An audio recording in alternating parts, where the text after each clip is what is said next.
ایک گاؤں کا حکیم شادی شدہ عورت کے عشق میں مبتلا ہو گیا۔ وہ بیچاری ایک دفعہ بیمار ہوئی تو اس کا شوہر اسے حکیم صاحب کے پاس لے آیا۔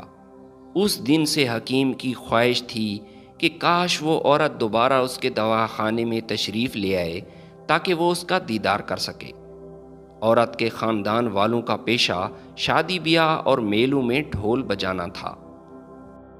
ایک دفعہ عورت کو بخار ہوا تو حکیم کے دل کی مراد پوری ہو گئی۔ وہ حکیم کے دواخانے میں آئی تو حکیم نے بڑی دلچسپی اور تفصیل کے ساتھ عورت کی نبض چیک کی اور ساتھ ہی ساتھ اپنا حال دل بھی بیان کر دیا۔ عورت کو بہت غصہ آیا مگر اس نے برداشت کر لیا اور خاموش رہی، مگر عورت کے صبر کا پیمانہ اس وقت لبریز ہوا جب حکیم ہر روز اس کے بیٹے سے پوچھتا تھا کہ اب تمہاری ماں کیسی ہے، آج اس نے کون سے کپڑے پہنے ہیں، وغیرہ وغیرہ۔ عورت نے اپنے خاندان والوں کو سارا ماجرا بتا دیا۔ انہوں نے حکیم صاحب کی خاطر کرنے کا فیصلہ کر لیا۔ عورت کے شوہر نے اپنی بیوی سے کہا کہ حکیم کے نام ایک خط لکھو کہ میرا شوہر کہیں سفر پر گیا ہوا ہے، لہٰذا آج رات کا کھانا ہمارے گھر ہی تناول فرمائیے۔ جب حکیم کو خط موصول ہوا تب اس کی خوشی کی انتہا نہ رہی اور دعوت پر جانے کی تیاریاں شروع کر دیں۔ میراثیوں کی ایک عادت تھی کہ ہفتے کی رات وہ اپنے گھر کی چھت پر ڈھول بجاتے تھے۔ پورا علاقہ ان کی اس عادت سے واقف تھا، اس لیے ان کے لیے یہ ایک معمول کی بات بن گئی۔ عورت نے جان بوجھ کر حکیم صاحب کو ہفتے کی رات ہی دعوت پر بلایا۔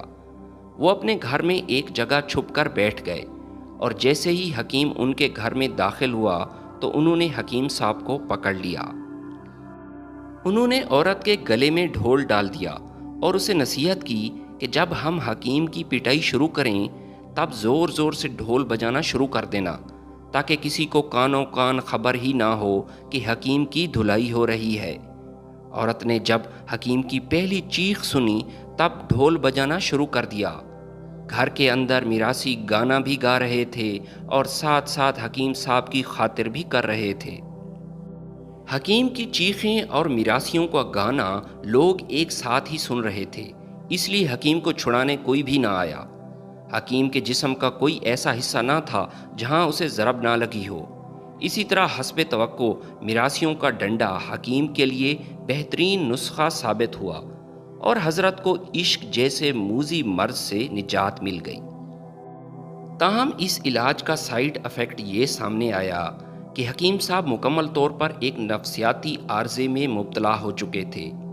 جب بھی اور جہاں بھی ڈھول کی آواز سنتے تب وہ خوف میں مبتلا ہو جاتے اور چیخ چیخ کر کہنا شروع کر دیتے کہ جلدی جاؤ اور اس کو چھڑا لو۔ آج پھر کوئی مسکین میراثیوں کے ہاتھوں پیٹ رہا ہے۔ ویڈیو پسند ہے تو لائک اور شیئر ضرور کیجیے گا۔ ملتے ہیں آپ کی خدمت میں نئی ویڈیو کے ساتھ، تب تک کے لیے اجازت دیجیے۔ اللہ حافظ۔